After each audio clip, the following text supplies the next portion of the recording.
गुजरात में चुनाव हो और गुजरात चुनाव के दौरान गुजरात के 2002 दंगों का जिक्र ना हो तो सत्ता पक्ष की राजनीति पूरी होने वाली नहीं है।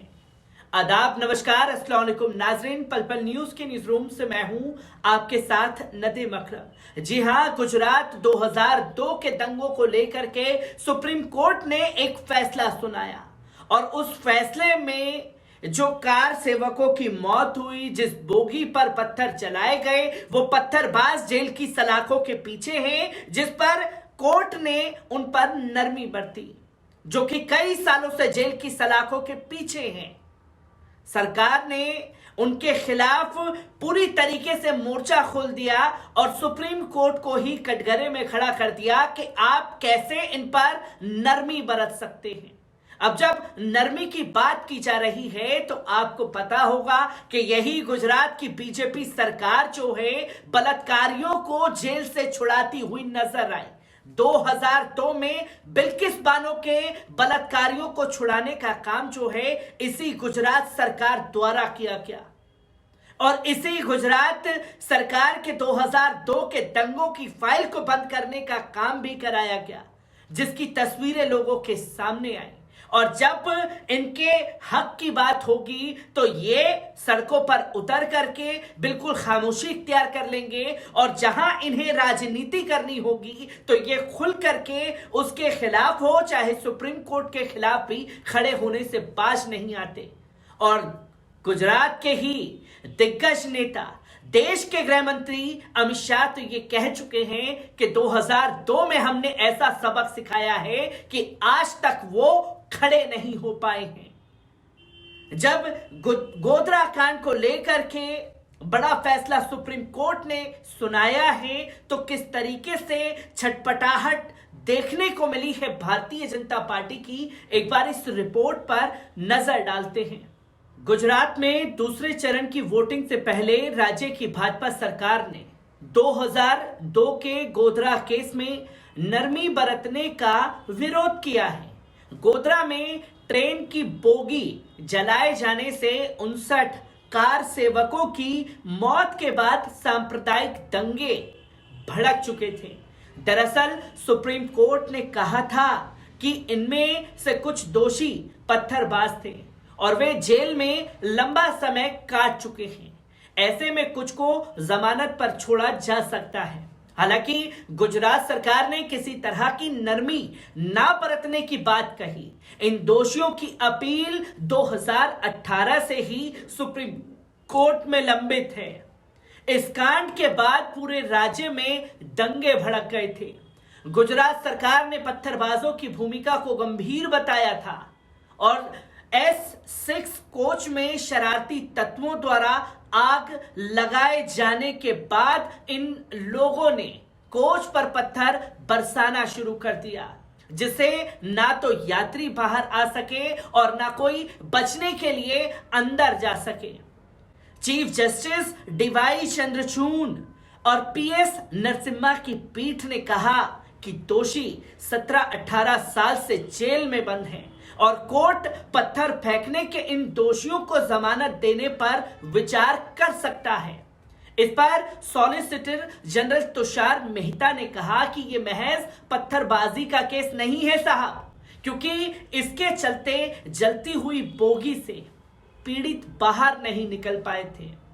2002 गोधरा केस में 31 लोग उम्र कैद की सजा काट रहे हैं। गुजरात सरकार की ओर से पेश हुए तुषार मेहता ने कहा कि S6 कोच में आग लगाए जाने के बाद इन दोषियों ने पत्थर बरसाना शुरू किया था। इनकी मंशा ये थी कि जलती बोगी से कोई भी यात्री बाहर ना निकल सके और बाहर से भी कोई शख्स उन्हें बचाने के लिए ना जा पाए। हालांकि मेहता ने कोर्ट को आश्वस्त किया कि वे हर दोषी की भूमिका की जांच करेंगे और ये समझा जाएगा कि क्या कुछ लोगों को जमानत पर रिहा किया जा सकता है।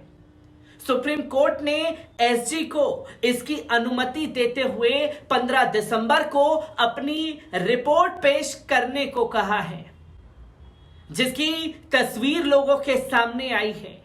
और गुजरात हाई कोर्ट ने 2017 में 11 लोगों की मौत की सजा को उम्र कैद में तब्दील कर दिया था।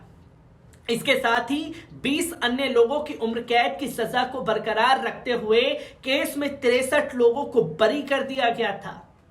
और 27 फरवरी 2002 को गोधरा स्टेशन के पास साबरमती एक्सप्रेस ट्रेन की कोच में आग लगाए जाने में 59 हिंदुओं की जान चली गई थी, जिसमें 29 पुरुष, 22 महिलाएं और 8 बच्चे थे। इसी साल 8 अगस्त में बिल्किस बानो रेप में मर्डर केस में उम्र कैद की सजा भुगत रहे 11 जो शिष्टाचारी ब्राह्मण थे, उनको केंद्र सरकार की मंजूरी मिलने के बाद समय से पहले छोड़ दिया गया था।